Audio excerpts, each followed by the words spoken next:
സംഖ്യ അധ്യായം 6. നാസീർ വ്രതം. കർത്താവ് മോശയോട് അരുളിച്ചെയ്തു, ഇസ്രായേൽ ജനത്തോട് പറയുക, കർത്താവിന് സ്വയം സമർപ്പിക്കുന്നതിന് നാസീർ വ്രതമെടുക്കുന്നയാൾ സ്ത്രീയായാലും പുരുഷനായാലും ഇപ്രകാരം ചെയ്യണം. വീഞ്ഞും ശക്തിയുള്ള ലഹരി പാനീയങ്ങളും വർജിക്കണം. അവയിൽ നിന്നുണ്ടാക്കിയ വിനാഗിരി കുടിക്കരുത്. മുന്തിരിയിൽ നിന്നുണ്ടാക്കിയ ഏതെങ്കിലും പാനീയം കുടിക്കുകയോ പഴുത്തതോ ഉണങ്ങിയതോ ആയ മുന്തിരിങ്ങ തിന്നുകയോ അരുത്. വ്രതകാലം മുഴുവൻ മുന്തിരിയിൽ നിന്നുള്ള ഒന്നും കുരുവോ തൊലി പോലുമോ തിന്നരുത്. ക്ഷൗരക്കത്തി വ്രതകാലത്ത് അവന്റെ തലയിൽ സ്പർശിക്കരുത്. കർത്താവിന്റെ മുമ്പിൽ വ്രതമനുഷ്ഠിക്കുന്ന കാലമത്രയും വിശുദ്ധി പാലിക്കണം. മുടി വളർത്തണം. വ്രതകാലം തീരുവോളം ശവശരീരത്തെ സമീപിക്കരുത്. പിതാവോ മാതാവോ സഹോദരനോ സഹോദരിയോ മരിച്ചാൽ പോലും അവരെ സ്പർശിച്ച് അവൻ സ്വയം അശുദ്ധനാകരുത്. എന്തെന്നാൽ ദൈവത്തിന്റെ മുമ്പിലെടുത്ത വ്രതത്തിന്റെ ചിഹ്നം അവന്റെ ശിരസിലുണ്ട്. വ്രതകാലം മുഴുവൻ അവൻ കർത്താവിന് വിശുദ്ധനാണ്. ആരെങ്കിലും അവന്റെ അടുത്ത് വച്ച് പെട്ടെന്ന് മരിച്ചതുകൊണ്ട് അവന്റെ വ്രതശുദ്ധമായ ശിരസ് അശുദ്ധമായാൽ ശുദ്ധീകരണ ദിനത്തിൽ അവൻ മുണ്ഡനം ചെയ്യണം. 7-ാം ദിവസമാണ് അങ്ങനെ ചെയ്യേണ്ടത്. 8-ാം ദിവസം 2 ചെങ്ങാലികളെയോ പ്രാവിൻ കുഞ്ഞുങ്ങളെയോ പുരോഹിതന്റെ അടുത്ത് സമാഗമ കൂടാരവാതിൽക്കൽ കൊണ്ടുവരണം. പുരോഹിതൻ അവയിലൊന്നിനെ പാപപരിഹാര ബലിയായും മറ്റേതിനെ ദഹനബലിയായും അർപ്പിച്ച് മൃതശരീരം മൂലം ഉണ്ടായ അശുദ്ധിക്ക് പരിഹാരം ചെയ്യണം. അന്ന് തന്നെ അവൻ തന്റെ ശിരസ് വീണ്ടും പ്രതിഷ്ഠിക്കുകയും വേണം. വ്രതകാലം മുഴുവൻ തന്നെ കർത്താവിന് പ്രതിഷ്ഠിക്കണം. അതോടൊപ്പം 1 വയസ്സുള്ള ചെമ്മരിയാട്ടിൻമുട്ടനെ പ്രായശ്ചിത്ത ബലിയായി അർപ്പിക്കണം. അശുദ്ധമായി പോയതുകൊണ്ട് മുൻ ദിവസങ്ങളിൽ അനുഷ്ഠിച്ച വ്രതം വ്യർത്ഥമായിരിക്കും. നാസീർ വ്രതം മുഴുമിച്ചവരെ സംബന്ധിക്കുന്ന നിയമമാണിത്. സമാഗമ കൂടാരവാതിൽക്കൽ അവനെ കൊണ്ടുവരണം. അവൻ 1 വയസ്സുള്ള ഊനമറ്റ ചെമ്മരിയാട്ടിൻമുട്ടനെ ദഹനബലിയായും 1 വയസ്സുള്ള ഊനമറ്റ പെണ്ണാടിനെ പാപപരിഹാര ബലിയായും ഊനമറ്റ ഒരു മുട്ടാടിനെ സമാധാന ബലിയായും കർത്താവിന് സമർപ്പിക്കണം. പുളിപ്പില്ലാത്ത 1 കുട്ട അപ്പം, നേർത്ത മാവിൽ എണ്ണ ചേർത്തുണ്ടാക്കിയ അടകൾ, എണ്ണ പുരട്ടിയ പുളിപ്പില്ലാത്ത നേർത്ത അപ്പം, അവയ്ക്ക് ചേർന്ന ധാന്യബലി, പാനീയബലി എന്നിവയും കർത്താവിന് കാഴ്ചവെക്കണം. പുരോഹിതൻ അവയെ കർത്താവിന്റെ മുമ്പിൽ കൊണ്ടുവന്ന് വ്രതസ്ഥനുള്ള പാപപരിഹാര ബലിയും ദഹനബലിയുമായി സമർപ്പിക്കണം. മുട്ടാടിനെ കുട്ടയിലെ പുളിപ്പില്ലാത്ത അപ്പത്തോടൊന്നിച്ച് സമാധാന ബലിയായി കർത്താവിന് സമർപ്പിക്കണം. ഭോജനബലിയും പാനീയബലിയും അർപ്പിക്കണം. നാസീർ വ്രതസ്ഥൻ വ്രതശുദ്ധമായ ശിരസ് സമാഗമ കൂടാര വാതിൽക്കൽ വെച്ച് മുണ്ഡനം ചെയ്ത് അതിൽ നിന്ന് മുടിയെടുത്ത് സമാധാന ബലിയുടെ തീയിൽ അർപ്പിക്കണം. അത് കഴിയുമ്പോൾ പുരോഹിതൻ മുട്ടാടിന്റെ വേവിച്ച കൈക്കുറുകും കുട്ടയിൽ നിന്ന് പുളിപ്പില്ലാത്ത ഒരടയും നേർത്ത അപ്പവും എടുത്ത് അവന്റെ കയ്യിൽ കൊടുക്കണം. പുരോഹിതൻ അവയെ കർത്താവിന് നിരാജനമായി അർപ്പിക്കണം. അവയും നിരാജനം ചെയ്ത നെഞ്ചും അർപ്പിച്ച കാൽക്കുറുകും പുരോഹിതനുള്ള വിശുദ്ധമായ പങ്കാണ്. ഇവയ്ക്ക് ശേഷം നാസീർ വ്രതസ്ഥന് വീഞ്ഞു കുടിക്കാം. ഇതാണ് നാസീർ വ്രതസ്ഥൻ അനുഷ്ഠിക്കേണ്ട നിയമം. തന്റെ കഴിവനുസരിച്ച് നൽകുന്നതിന് പുറമെ നാസീർ വ്രതത്തിന്റെ നിയമപ്രകാരമുള്ള കാഴ്ചകളും അവൻ കർത്താവിന് സമർപ്പിക്കണം. താൻ എടുത്തിരിക്കുന്ന നാസീർ വ്രതത്തിന്റെ നിയമങ്ങൾ അവൻ നിറവേറ്റണം. പുരോഹിതന്റെ ആശീർവാദം. കർത്താവ് മോശയോട് അരുളിച്ചെയ്തു, അഹ്റോനോടും പുത്രന്മാരോടും പറയുക, നിങ്ങൾ ഇങ്ങനെ പറഞ്ഞ് ഇസ്രായേൽ ജനത്തെ അനുഗ്രഹിക്കണം. കർത്താവ് നിന്നെ അനുഗ്രഹിക്കുകയും പരിപാലിക്കുകയും ചെയ്യട്ടെ. അവിടുന്ന് നിന്നിൽ പ്രസാദിക്കുകയും നിന്നോട് കരുണ കാണിക്കുകയും ചെയ്യട്ടെ. കർത്താവ് കരുണയോടെ കടാക്ഷിച്ച് നിനക്ക് സമാധാനം നൽകട്ടെ. ഇപ്രകാരം അവർ ഇസ്രായേൽ മക്കളുടെ മേൽ എന്റെ നാമം ഉറപ്പിക്കട്ടെ. അപ്പോൾ ഞാൻ അവരെ അനുഗ്രഹിക്കും. സംഖ്യ അധ്യായം 7. കൂടാര പ്രതിഷ്ഠയ്ക്ക് കാഴ്ചകൾ. മോശ കൂടാരം സ്ഥാപിച്ചതിനു ശേഷം അതും അതിന്റെ സാമഗ്രികളും ബലിപീഠവും അതിന്റെ ഉപകരണങ്ങളും അഭിഷേകം ചെയ്ത് വിശുദ്ധീകരിച്ചു. അന്ന് ഇസ്രായേലിലെ കുലത്തലവന്മാരും ഗോത്രപ്രധാനരും കണക്കെടുപ്പിൽ മേൽനോട്ടം വഹിച്ചവരുമായ നേതാക്കന്മാർ കാഴ്ചകൾ കൊണ്ടുവന്ന് കർത്താവിന്റെ മുമ്പിൽ സമർപ്പിച്ചു.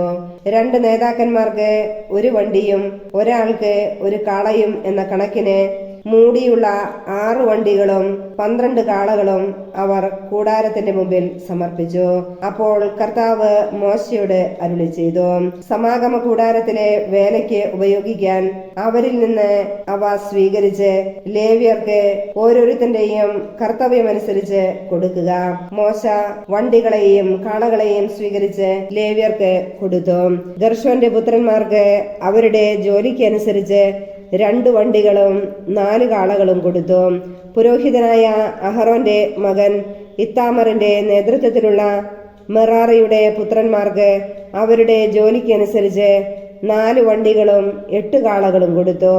എന്നാൽ കൊഹാത്തിന്റെ പുത്രന്മാർക്ക് ഒന്നും നൽകിയില്ല. കാരണം വിശുദ്ധ വസ്തുക്കളുടെ കാര്യം നോക്കാനാണ് അവരെ ചുമതലപ്പെടുത്തിയിരുന്നത്. അവ ചുമലിൽ വഹിക്കേണ്ടവയായിരുന്നു. ബലിപീഠം അഭിഷേകം ചെയ്ത ദിവസം പ്രതിഷ്ഠയ്ക്കുള്ള കാഴ്ചകൾ നേതാക്കന്മാർ അതിന്റെ മുമ്പാകെ സമർപ്പിച്ചു. കർത്താവ് മോശയോട് അരുളി ചെയ്തു, നേതാക്കന്മാർ ഓരോരുത്തരായി ഓരോ ദിവസം ബലിപീഠത്തിന്റെ പ്രതിഷ്ഠയ്ക്കുള്ള കാഴ്ചകൾ സമർപ്പിക്കണം. 1-ാം ദിവസം യൂദാഗോത്രത്തിലെ അമ്മിനാദാബിന്റെ മകൻ നഹ്ശോൻ കാഴ്ച സമർപ്പിച്ചു. അവൻ കാഴ്ചവെച്ചത് വിശുദ്ധ മന്ദിരത്തിലെ ഷെക്കൽ പ്രകാരം 130 ഷെക്കൽ തൂക്കമുള്ള ഒരു വെള്ളിത്തളിക, 70 ഷെക്കൽ തൂക്കമുള്ള ഒരു വെള്ളിക്കിണ്ണം, അവ നിറയെ ധാന്യബലിക്കുള്ള എണ്ണ ചേർത്ത നേർത്ത മാവ്, സുഗന്ധദ്രവ്യം നിറച്ച 10 ഷെക്കൽ തൂക്കമുള്ള ഒരു പൊൻകലശം, ദഹനബലിക്കായി ഒരു കാളക്കുട്ടി, ഒരു മുട്ടാട്, 1 വയസ്സുള്ള ഒരു ആൺചെമ്മരിയാട്, പാപപരിഹാര ബലിക്കായി ഒരു ആൺകോലാട്, സമാധാന ബലിക്കായി 2 കാളകൾ, 5 മുട്ടാടുകൾ, 5 ആൺകോലാടുകൾ, 1 വയസ്സുള്ള 5 ആൺചെമ്മരിയാടുകൾ. ഇതാണ് അമ്മിനാദാബിന്റെ മകൻ നഹ്ശോൻ സമർപ്പിച്ച കാഴ്ച. 2-ാം ദിവസം ഇസാക്കർ ഗോത്രത്തിന്റെ നേതാവും സുവാറിന്റെ മകനുമായ നെത്തനേൽ കാഴ്ച സമർപ്പിച്ചു. അവൻ കാഴ്ചവെച്ചത് വിശുദ്ധ മന്ദിരത്തിലെ ഷെക്കൽ പ്രകാരം 130 ഷെക്കൽ തൂക്കമുള്ള ഒരു വെള്ളിത്തളിക, 70 ഷെക്കൽ തൂക്കമുള്ള ഒരു വെള്ളിക്കിണ്ണം, അവ നിറയെ ധാന്യബലിക്കുള്ള എണ്ണ ചേർത്ത നേരിയ മാവ്, സുഗന്ധദ്രവ്യം നിറച്ച 10 ഷെക്കൽ തൂക്കമുള്ള ഒരു പൊൻകലശം, ദഹനബലിക്കായി ഒരു കാളക്കുട്ടി, ഒരു മുട്ടാട്, 1 വയസ്സുള്ള ഒരു ആൺചെമ്മരിയാട്, പാപപരിഹാര ബലിക്ക് ഒരു ആൺകോലാട്, സമാധാന ബലിക്കായി 2 കാളകൾ, 5 മുട്ടാടുകൾ, 5 ആൺകോലാടുകൾ, 1 വയസ്സുള്ള 5 ആൺചെമ്മരിയാടുകൾ എന്നിവയാണ്. ഇതാണ് സുവാറിന്റെ മകൻ നെത്തനേൽ സമർപ്പിച്ച കാഴ്ച. 3-ാം ദിവസം സെബുലൂൺ ഗോത്രത്തിന്റെ നേതാവും ബേലോന്റെ മകനുമായ എലിയാബ് കാഴ്ച സമർപ്പിച്ചു. അവൻ കാഴ്ചവെച്ചത് വിശുദ്ധ മന്ദിരത്തിലെ ഷെക്കൽ പ്രകാരം 130 ഷെക്കൽ തൂക്കമുള്ള ഒരു വെള്ളിത്തളിക, 70 ഷെക്കൽ തൂക്കമുള്ള ഒരു വെള്ളിക്കിണ്ണം, അവ നിറയെ ധാന്യബലിക്കുള്ള എണ്ണ ചേർത്ത നേരിയ മാവ്, സുഗന്ധദ്രവ്യം നിറച്ച 10 ഷെക്കൽ തൂക്കമുള്ള ഒരു പൊൻകലശം, ദഹനബലിക്കായി ഒരു കാളക്കുട്ടി, ഒരു മുട്ടാട്, 1 വയസ്സുള്ള ഒരു ആൺചെമ്മരിയാട്, പാപപരിഹാര ബലിക്കായി ഒരു ആൺകോലാട്, സമാധാന ബലിക്കായി 2 കാളകൾ, 5 മുട്ടാടുകൾ, 5 കോലാടുകൾ, 1 വയസ്സുള്ള 5 ആൺചെമ്മരിയാടുകൾ എന്നിവയാണ്. ഇതാണ് ഹേലോന്റെ പുത്രൻ എലിയാബ് സമർപ്പിച്ച കാഴ്ച. 4-ാം ദിവസം റൂബൻ ഗോത്രത്തിന്റെ നേതാവും ഷെദയൂറിന്റെ മകനുമായ എലീസൂർ കാഴ്ച സമർപ്പിച്ചു. അവൻ കാഴ്ചവെച്ചത് വിശുദ്ധ മന്ദിരത്തിലെ ഷെക്കൽ പ്രകാരം 130 ഷെക്കൽ തൂക്കമുള്ള ഒരു വെള്ളിത്തളിക, 70 ഷെക്കൽ തൂക്കമുള്ള ഒരു വെള്ളിക്കിണ്ണം, അവ നിറയെ ധാന്യബലിക്കുള്ള എണ്ണ ചേർത്ത നേരിയ മാവ്, സുഗന്ധദ്രവ്യം നിറച്ച 10 ഷെക്കൽ തൂക്കമുള്ള ഒരു പൊൻകലശം, ദഹനബലിക്കായി ഒരു കാളക്കുട്ടി, ഒരു മുട്ടാട്, 1 വയസ്സുള്ള ഒരു ആൺചെമ്മരിയാട്, പാപപരിഹാര ബലിക്കായി ഒരു ആൺകോലാട്, സമാധാന ബലിക്കായി 2 കാളകൾ, 5 മുട്ടാടുകൾ, 5 ആൺകോലാടുകൾ, 1 വയസ്സുള്ള 5 ആൺചെമ്മരിയാടുകൾ എന്നിവയാകുന്നു. ഇതാണ് ഷെദയൂറിന്റെ മകൻ എലീസൂർ സമർപ്പിച്ച കാഴ്ച. 5-ാം ദിവസം ശിമയോൻ ഗോത്രത്തിന്റെ നേതാവും സുരിഷദ്ദായിയുടെ മകനുമായ ഷെലൂമിയേൽ കാഴ്ച സമർപ്പിച്ചു. അവൻ കാഴ്ചവച്ചത് വിശുദ്ധ മന്ദിരത്തിലെ ഷെക്കൽ പ്രകാരം 130 ഷെക്കൽ തൂക്കമുള്ള ഒരു വെള്ളിത്തളിക, 70 ഷെക്കൽ തൂക്കമുള്ള ഒരു വെള്ളിക്കിണ്ണം, അവ നിറയെ ധാന്യബലിക്കുള്ള എണ്ണ ചേർത്ത നേരിയ മാവ്, സുഗന്ധദ്രവ്യം നിറച്ച 10 ഷെക്കൽ തൂക്കമുള്ള ഒരു പൊൻകലശം, ദഹനബലിക്കായി ഒരു കാളക്കുട്ടി, ഒരു മുട്ടാട്, 1 വയസ്സുള്ള ഒരു ആൺചെമ്മരിയാട്, പാപപരിഹാര ബലിക്കായി ഒരു ആൺകോലാട്, സമാധാന ബലിക്കായി 2 കാളകൾ, 5 മുട്ടാടുകൾ, 5 ആൺകോലാടുകൾ, 1 വയസ്സുള്ള 5 ആൺചെമ്മരിയാടുകൾ എന്നിവയാകുന്നു. ഇതാണ് സുരിഷദ്ദായിയുടെ മകൻ ഷെലൂമിയേൽ സമർപ്പിച്ച കാഴ്ച. 6-ാം ദിവസം ഗാദ് ഗോത്രത്തിലെ തലവനും റെവുവേലിന്റെ മകനുമായ എലിയാസാഫ് കാഴ്ച സമർപ്പിച്ചു. അവൻ കാഴ്ചവച്ചത് വിശുദ്ധ മന്ദിരത്തിലെ ഷെക്കൽ പ്രകാരം 130 ഷെക്കൽ തൂക്കമുള്ള ഒരു വെള്ളിത്തളിക, 70 ഷെക്കൽ തൂക്കമുള്ള ഒരു വെള്ളിക്കിണ്ണം, അവ നിറയെ ധാന്യബലിക്കുള്ള എണ്ണ ചേർത്ത നേരിയ മാവ്, സുഗന്ധദ്രവ്യം നിറച്ച 10 ഷെക്കൽ തൂക്കമുള്ള ഒരു പൊൻകലശം, ദഹനബലിക്കായി ഒരു കാളക്കുട്ടി, ഒരു മുട്ടാട്, 1 വയസ്സുള്ള ഒരു ആൺചെമ്മരിയാട്, പാപപരിഹാര ബലിക്കായി ഒരു ആൺകോലാട്, സമാധാന ബലിക്കായി 2 കാളകൾ, 5 മുട്ടാടുകൾ, 5 ആൺകോലാടുകൾ, 1 വയസ്സുള്ള 5 ആൺചെമ്മരിയാടുകൾ എന്നിവയാകുന്നു.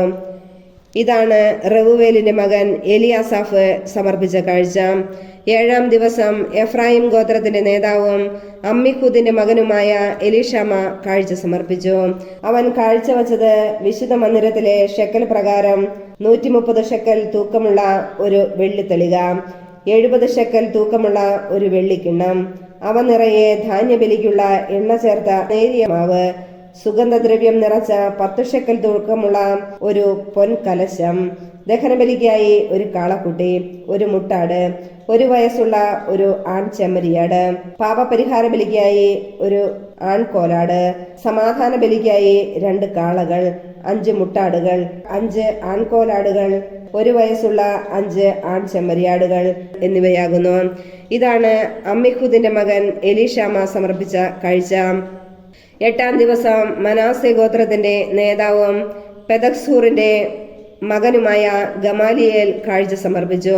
അവൻ കാഴ്ചവച്ചത് വിശുദ്ധ മന്ദിരത്തിലെ ഷെക്കൽ പ്രകാരം 130 ഷെക്കൽ തൂക്കമുള്ള ഒരു വെള്ളിത്തളിക, 70 ഷെക്കൽ തൂക്കമുള്ള ഒരു വെള്ളിക്കിണ്ണം, അവ നിറയെ ധാന്യബലിക്കുള്ള എണ്ണ ചേർത്ത നേരിയ മാവ്, സുഗന്ധദ്രവ്യം നിറച്ച 10 ഷെക്കൽ തൂക്കമുള്ള ഒരു പൊൻകലശം, ദഹനബലിക്കായി ഒരു കാളക്കുട്ടി, ഒരു മുട്ടാട്, 1 വയസ്സുള്ള ഒരു ആൺചെമ്മരിയാട്, പാപപരിഹാര ബലിക്കായി ഒരു കോലാട്, സമാധാന ബലിക്കായി 2 കാളകൾ, 5 മുട്ടാടുകൾ, 5 ആൺകോലാടുകൾ, 1 വയസ്സുള്ള 5 ആൺചെമ്മരിയാടുകൾ എന്നിവയാകുന്നു. ഇതാണ് പെദക്സൂറിന്റെ മകൻ ഗമാലിയേൽ സമർപ്പിച്ച കാഴ്ച. 9-ാം ദിവസം ബെഞ്ചമിൻ ഗോത്രത്തിന്റെ നേതാവും ഗിദയോനിയുടെ മകനുമായ അബീദാൻ കാഴ്ച സമർപ്പിച്ചു. അവൻ കാഴ്ചവച്ചത് വിശുദ്ധ മന്ദിരത്തിലെ ഷെക്കൽ പ്രകാരം 130 ഷെക്കൽ തൂക്കമുള്ള ഒരു വെള്ളിത്തളിക, 70 ഷെക്കൽ തൂക്കമുള്ള ഒരു വെള്ളിക്കിണ്ണം, അവ നിറയെ ധാന്യബലിക്കുള്ള എണ്ണ ചേർത്ത നേരിയ മാവ്, സുഗന്ധദ്രവ്യം നിറച്ച 10 ഷെക്കൽ തൂക്കമുള്ള ഒരു പൊൻകലശം, ദഹനബലിക്കായി ഒരു കാളക്കുട്ടി, ഒരു മുട്ടാട്, 1 വയസ്സുള്ള ഒരു ആൺചെമ്മരിയാട്, പാപപരിഹാര ബലിക്കായി ഒരു ആൺകോലാട്, സമാധാന ബലിക്കായി 2 കാളകൾ, 5 മുട്ടാടുകൾ, 5 ആൺകോലാടുകൾ, 1 വയസ്സുള്ള 5 ആൺചെമ്മരിയാടുകൾ എന്നിവയാകുന്നു. ഇതാണ് ഗിദയോനിയുടെ പുത്രൻ അബീദാൻ സമർപ്പിച്ച കാഴ്ച. 10-ാം ദിവസം ദാൻ ഗോത്രത്തിന്റെ നേതാവും അമ്മിഷദായിയുടെ മകനുമായ അഹിയേസർ കാഴ്ച സമർപ്പിച്ചു. അവൻ കാഴ്ചവച്ചത് വിശുദ്ധ മന്ദിരത്തിലെ ഷെക്കൽ പ്രകാരം 130 ഷെക്കൽ തൂക്കമുള്ള ഒരു വെള്ളിത്തളിക, 70 ഷെക്കൽ തൂക്കമുള്ള ഒരു വെള്ളിക്കിണ്ണം, അവ നിറയെ ധാന്യബലിക്കുള്ള എണ്ണ ചേർത്ത നേരിയ മാവ്, സുഗന്ധദ്രവ്യം നിറച്ച 10 ഷെക്കൽ തൂക്കമുള്ള ഒരു പൊൻകലശം, ദഹനബലിക്കായി ഒരു കാളക്കുട്ടി, ഒരു മുട്ടാട്, 1 വയസ്സുള്ള ഒരു ആൺചെമ്മരിയാട്, പാപപരിഹാര ബലിക്കായി ഒരു ആൺകോലാട്, സമാധാന ബലിക്കായി 2 കാളകൾ, 5 മുട്ടാടുകൾ, 5 ആൺകോലാടുകൾ, 1 വയസ്സുള്ള 5 ആൺചെമ്മരിയാടുകൾ എന്നിവയാകുന്നു. ഇതാണ് അമ്മിഷദായിയുടെ മകൻ അഹിയേസർ സമർപ്പിച്ച കാഴ്ച.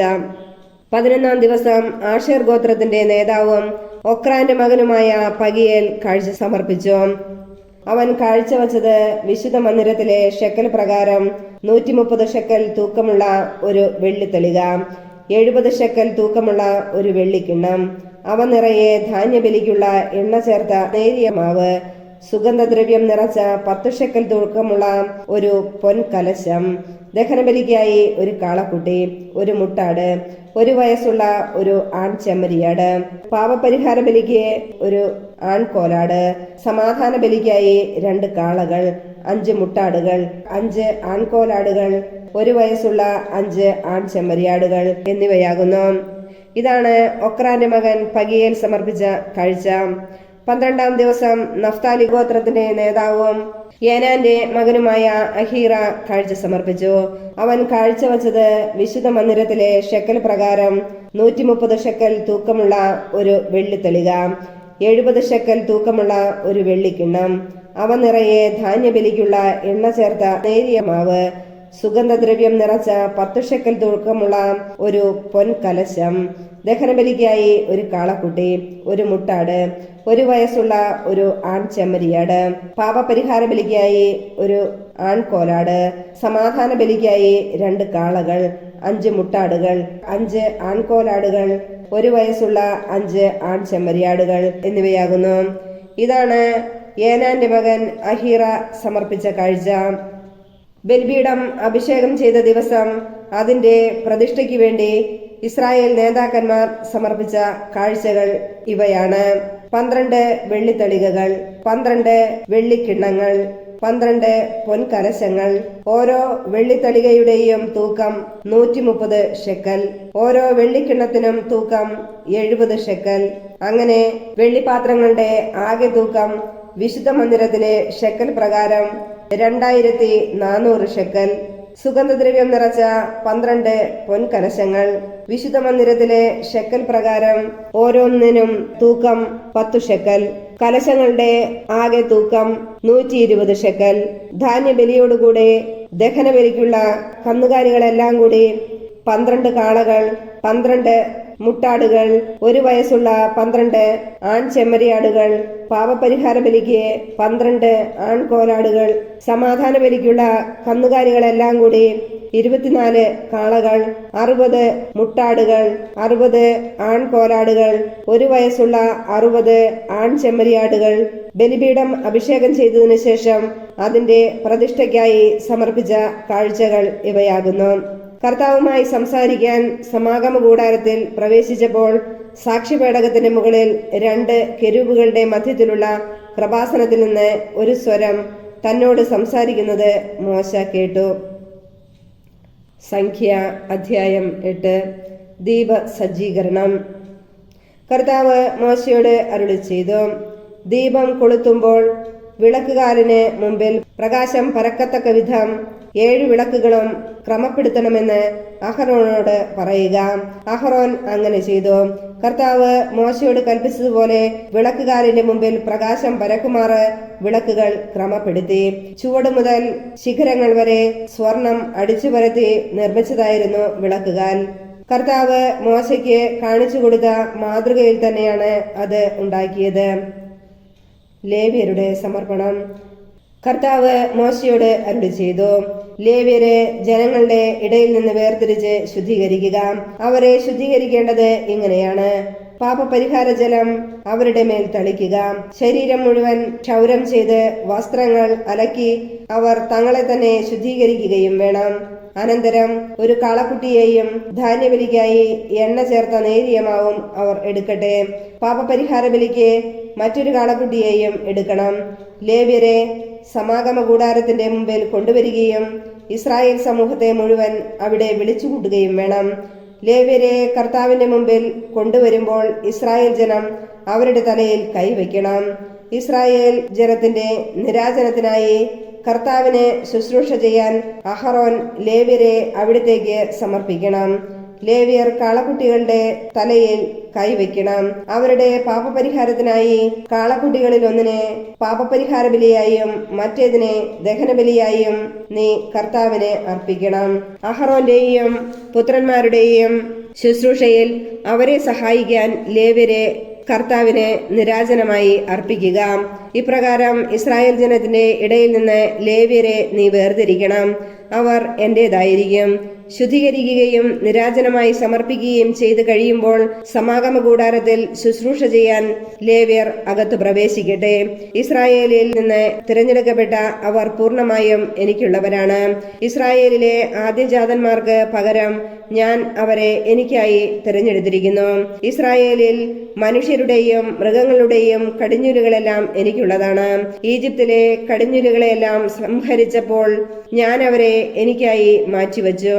ഇസ്രായേലിലെ ആദ്യജാതന്മാർക്ക് പകരം ലേവ്യരെ ഞാൻ തിരഞ്ഞെടുത്തിരിക്കുന്നു.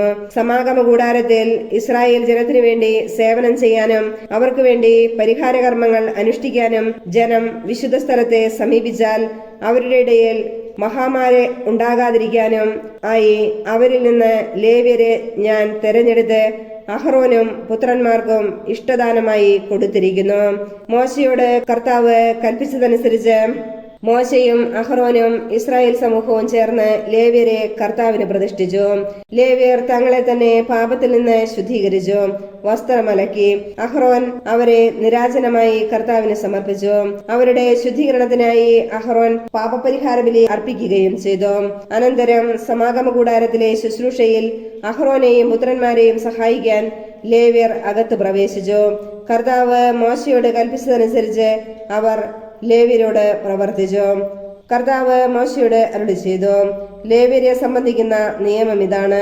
25 അതിനുമേലും വയസ്സുള്ള ലേവ്യരെല്ലാം സമാഗമ കൂടാരത്തിൽ ശുശ്രൂഷ ചെയ്യണം.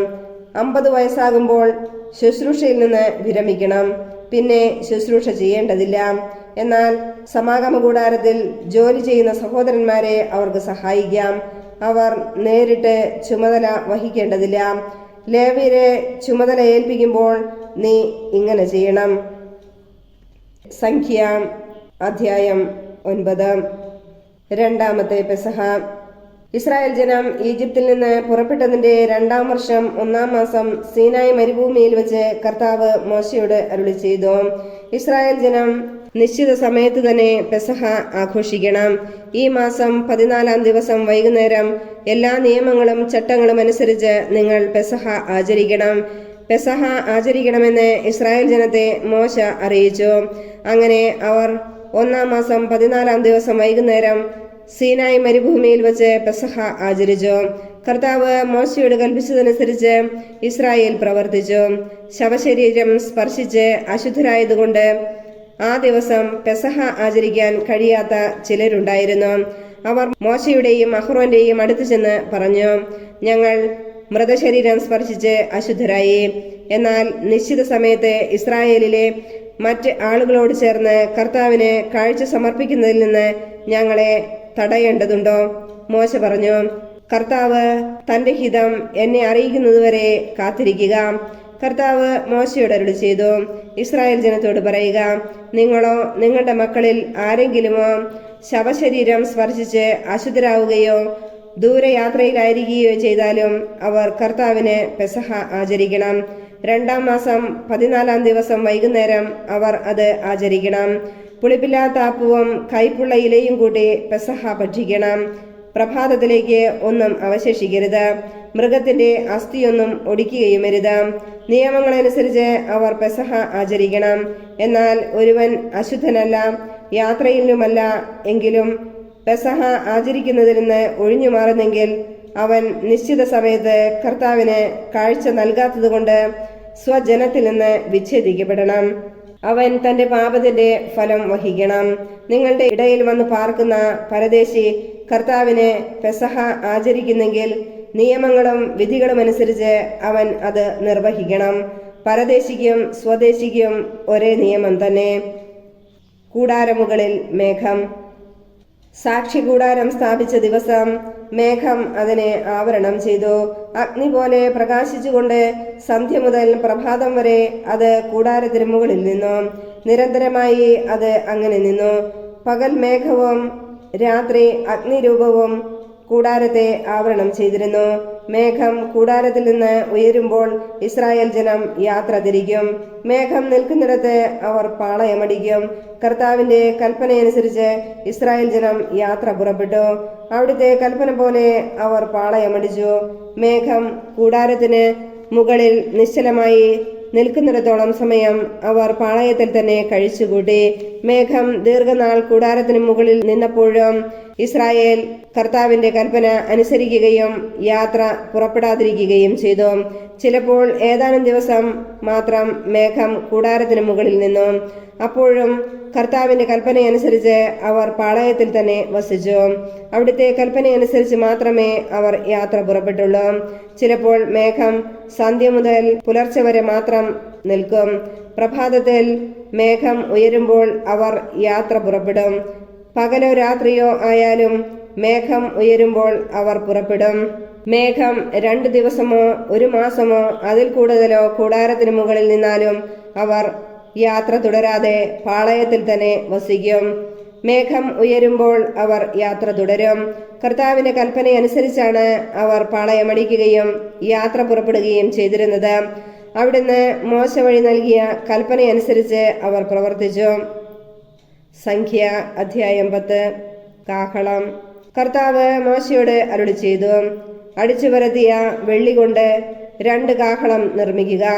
സമൂഹത്തെ വിളിച്ചുകൂട്ടാനും പാളയത്തിൽ നിന്ന് പുറപ്പെടാനും അവ മുഴക്കണം.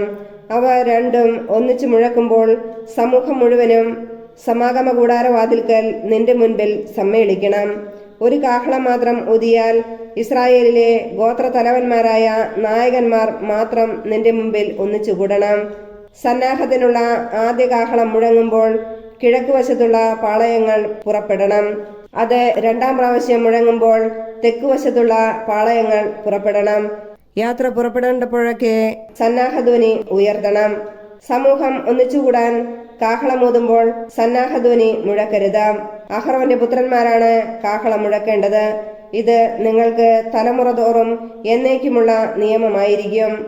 നിങ്ങളുടെ ദേശത്ത് നിങ്ങളെ ഞെരുക്കുന്ന ശത്രുവിനെതിരെ യുദ്ധത്തിന് പോകുമ്പോൾ നിങ്ങളുടെ ദൈവമായ കർത്താവ് നിങ്ങളെ ഓർക്കുന്നതിനും ശത്രുവിൽ നിന്ന് നിങ്ങൾ രക്ഷപ്പെടുന്നതിനും കാഹളങ്ങൾ സന്നാഹധ്വനി മുഴക്കണം. നിങ്ങളുടെ സന്തോഷത്തിന്റെ ദിനങ്ങളിലും നിർദ്ദിഷ്ടമായ ഉത്സവങ്ങളിലും മാസാരംഭങ്ങളിലും ദഹനബലികളും സമാധാന ബലികളും അർപ്പിക്കുമ്പോഴും കാഹളം ഊതണം. അപ്പോൾ നിങ്ങളുടെ ദൈവം നിങ്ങളെ ഓർമ്മിക്കും. ഞാൻ നിങ്ങളുടെ ദൈവമായ കർത്താവാണ്. സീനായിൽ നിന്ന് പുറപ്പെടുന്നു. 2ാം വർഷം 2ാം മാസം 20ാം ദിവസം സാക്ഷി കൂടാരത്തിന്റെ മുകളിൽ നിന്ന് മേഘം ഉയർന്നു. അപ്പോൾ ഇസ്രായേൽ ജനം ഗണങ്ങളായി സീനായ് മരുഭൂമിയിൽ നിന്ന് പുറപ്പെട്ടു. മേഘം പാരാൻ മരുഭൂമിയിൽ ചെന്ന് നിന്നു. മോശ വഴി കർത്താവ് നൽകിയ കൽപ്പനയനുസരിച്ച് അവർ ആദ്യമായി പുറപ്പെട്ടു. യൂദാഗോത്രം ഗണങ്ങളായി പതാകയുമേന്തി ആദ്യം പുറപ്പെട്ടു. അമ്മിനാദാബിന്റെ മകൻ നഹ്ഷോനായിരുന്നു അവരുടെ നായകൻ. ഇസാഖർ ഗോത്രത്തിന്റെ മുമ്പിൽ നടന്നത് സുവാറിന്റെ മകൻ നെത്തനേൽ ആണ്. സെബുലൂൺ ഗോത്രത്തെ നയിച്ചത് ഹേലോനിന്റെ പുത്രൻ എലിയാബാകുന്നു. കൂടാരം അഴിച്ചിറക്കിയപ്പോൾ ഗർഷന്റെയും മെറാറിയുടെയും പുത്രന്മാർ അത് വഹിച്ചുകൊണ്ട് പുറപ്പെട്ടു. അനന്തരം റൂബൻ ഗോത്രം ഗണങ്ങളായി പതാകയേന്തി പുറപ്പെട്ടു. ഷെദയൂറിന്റെ മകൻ എലീസൂർ അവരുടെ മുമ്പിൽ നടന്നു. ശിമേൻ ഗോത്രത്തിന്റെ മുമ്പിൽ നടന്നത് സുരിഷതായുടെ മകൻ ഷെലൂമിയേലാണ്. ഗാദ് ഗോത്രത്തെ നയിച്ചത് റവൂവേലിന്റെ മകൻ എലിയാസാഫ് അത്രേ. അതിനുശേഷം വിശുദ്ധ വസ്തുക്കൾ വഹിച്ചുകൊണ്ട് കൊഹാത്തിന്റെ പുത്രന്മാർ പുറപ്പെട്ടു. അവർ എത്തുന്നതിന് മുമ്പ് സാക്ഷ്യകൂടാരം സ്ഥാപിക്കപ്പെട്ടു. തുടർന്ന് എഫ്രായിം ഗോത്രം ഗണങ്ങളായി പതാകയേന്തി പുറപ്പെട്ടു. അവരുടെ നായകൻ അമ്മിഹൂദിന്റെ മകൻ എലീഷാമ ആയിരുന്നു. മനാസെ ഗോത്രത്തിന് മുമ്പിൽ നടന്നത് പെദക്സൂറിന്റെ മകൻ ഗമാലിയേലാണ്. ബെഞ്ചമിൻ ഗോത്രത്തെ നയിച്ചത് ഗിദയോനിയുടെ മകൻ അബീദാൻ. ദാൻ ഗോത്രം അണികളായി പതാകയേന്തി എല്ലാ സംഘങ്ങളുടെയും പിൻനിരയായി പുറപ്പെട്ടു. അമ്മിഷദായുടെ മകൻ അഹിയേസർ അവരുടെ മുമ്പിൽ നടന്നു. ആഷേർ ഗോത്രത്തിന് മുമ്പിൽ നടന്നത് ഒക്രാന്റെ മകൻ പഗിയേലാണ്. നഫ്താലി ഗോത്രത്തെ നയിച്ചത് ഏനാന്റെ മകൻ അഹീറ. അണികളായി യാത്ര പുറപ്പെട്ടപ്പോൾ ഇസ്രായേൽ ഈ ക്രമത്തിലാണ് നീങ്ങിയിരുന്നത്. തന്റെ അമ്മായിയപ്പനായ മിദിയാൻകാരൻ റവൂവേലിന്റെ മകൻ ഹോബാബിനോട് മോശ പറഞ്ഞു, കർത്താവ് ഞങ്ങൾക്ക് നൽകുമെന്ന് അരുളി ചെയ്ത സ്ഥലത്തേക്ക് ഞങ്ങൾ പുറപ്പെടുകയാണ്. ഞങ്ങളുടെ കൂടെ വരിക, നിനക്ക് നന്മയുണ്ടാകും. കാരണം കർത്താവ് ഇസ്രായേലിന് നന്മ വാഗ്ദാനം ചെയ്തിട്ടുണ്ട്. അവൻ പറഞ്ഞു, ഞാൻ വരുന്നില്ല. എന്റെ ദേശത്തേക്കും ബന്ധുക്കളുടെ അടുത്തേക്കും ഞാൻ മടങ്ങിപ്പോകുന്നു. അപ്പോൾ മോശ പറഞ്ഞു, ഞങ്ങളെ വിട്ടുപോകരുതെന്ന് ഞാൻ അപേക്ഷിക്കുന്നു. കാരണം മരുഭൂമിയിൽ പാളയമടിക്കേണ്ടത് എങ്ങനെയെന്ന് നിനക്കറിയാം. നീ ഞങ്ങൾക്ക് മാർഗദർശിയായിരിക്കും. നീ ഞങ്ങളോടുകൂടെ വരികയാണെങ്കിൽ കർത്താവ് ഞങ്ങൾക്ക് നൽകുന്ന സമൃദ്ധിയിൽ നിനക്ക് പങ്ക് ലഭിക്കും. അവർ കർത്താവിന്റെ പർവ്വതത്തിൽ നിന്ന് പുറപ്പെട്ട് 3 ദിവസം യാത്ര ചെയ്തു. അവർക്ക് ഒരു വിശ്രമസ്ഥലം ആരാഞ്ഞുകൊണ്ട് കർത്താവിന്റെ വാഗ്ദാന പേടകം അവരുടെ മുമ്പിൽ പോയിരുന്നു. അവർ പാളയത്തിൽ നിന്ന് പുറപ്പെട്ട് യാത്ര ചെയ്തപ്പോഴെല്ലാം കർത്താവിന്റെ മേഘം പകൽ സമയം അവർക്ക് മീതെ ഉണ്ടായിരുന്നു.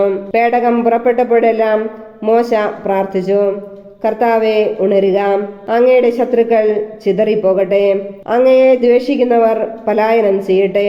പേടകം നിശ്ചലമായപ്പോൾ അവൻ പ്രാർത്ഥിച്ചു, കർത്താവെ, അവിടുന്ന് ഇസ്രായേലിന്റെ 10,000ങ്ങളിലേക്ക് തിരിച്ചു വന്നാലും